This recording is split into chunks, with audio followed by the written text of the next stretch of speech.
আসসালামু আলাইকুম, সবাইকে সুলতানাস ফুড কর্নার পক্ষ থেকে স্বাগতম। আজকে আমি আপনাদের সাথে শেয়ার করতে যাচ্ছি লইট্টা মাছের ভুনা।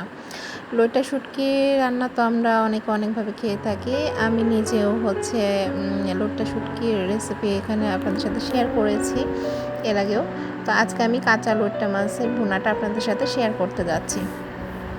আমি আসলে রেগুলার বাসায় যেভাবে লইট্টা মাছ ভুনা খেয়ে থাকি সেটাই আজকে আপনাদের সাথে শেয়ার করতে যাচ্ছি। তো আমি প্রথমে যেখানে দেখতে পাচ্ছেন আমি এখানে পেঁয়াজ কুচি নিয়ে নিয়েছি, বেশ অনেকটা পরিমাণে কুচনো পেঁয়াজ আমি এখানে নিয়েছি, আর দিয়ে দিয়েছি সয়াবিন তেল, আর সাথে দিয়েছি তেজপাতা, আর 2-3টা এলাচ, কোনো দারচিনি বা লং টং না, জাস্ট এলাচ দিব আমি 3টা, আর তেজপাতা দিয়েছি। এখন আমি পেঁয়াজটাকে এখানে খুব ভালোভাবে ভেজে নেব, একদম ব্রাউন করে ভেজে নেব।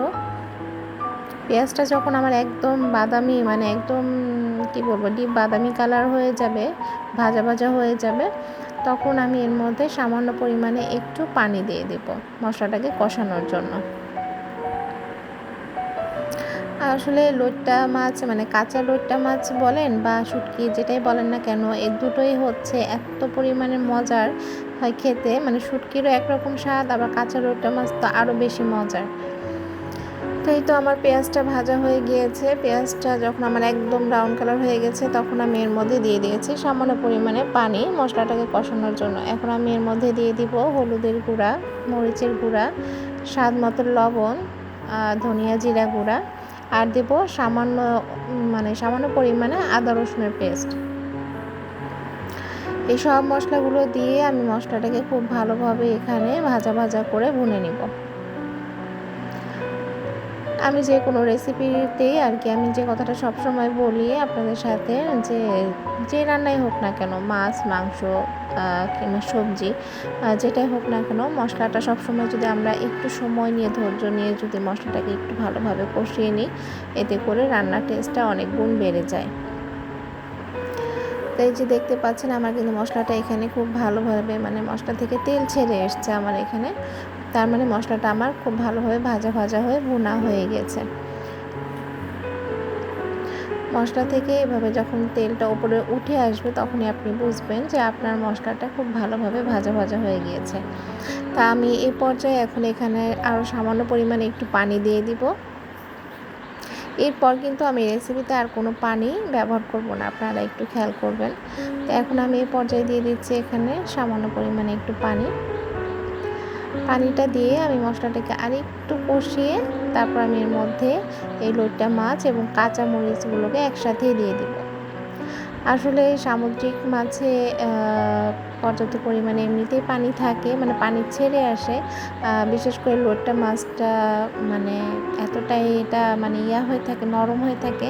আসলে নরম বলবো না, মানে এই মাছের টেক্সচারটা এরকম যে এটা তাপ পেলে যেন অনেক পানি ছেড়ে আসে, এটাতে কোনো এক্সট্রাভাবে কোনো পানি ইউজ করা যায় না।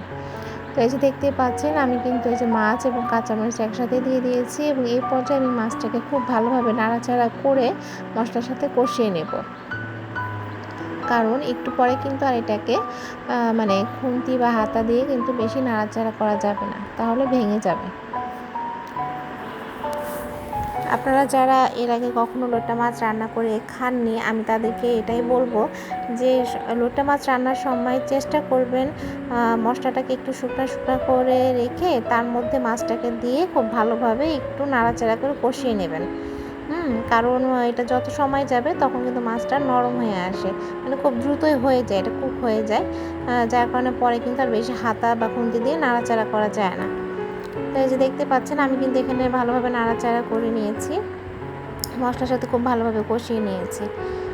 এখানে এখন আমি আর কোনো পানি ইউজ করব না। এখন আমি এটাকে জাস্ট ঢাকা দিয়ে দিব 3-4 মিনিটের জন্য। এটা আসলে খুব তাড়াতাড়ি রান্নাটা হয়ে যায়। 3-4 মিনিট পরে আমি ঢাকনাটা উঠিয়ে আবারও একবার দেখবেন, আমি এবার মানে খুন্তিটা দিয়ে জাস্ট আলতো হাতে মানে মাছের একটু তলা দিয়ে একটু নাড়া দিয়ে দিব। খুব আলতো হাতে দিয়ে আমি ঢাকা দিয়ে দিব। এরপর জাস্ট কড়াইয়ের হাতলটা ধরে বা আপনারা যেটাতে রান্না করেন না কেন, জাস্ট সেটা ধরে একটু ঝাঁকিয়ে দেবেন, আর কোনো নাড়াচাড়া করবেন না, তাহলে আপনার মাছটা ভাঙবেও না, কিচ্ছু হবে না। এই তো আমার রেসিপিটা আলহামদুলিল্লাহ হয়ে গিয়েছে। আর এটা আসলে খেতে এতটাই মুখরোচক যে কী বলবো, এটাতে আপনারা 1 প্লেট না 2 প্লেট ভাত অনায়াসে খেয়ে উঠবেন। তো আজকের মতো সবাইকে এখানে আল্লাহ হাফেজ।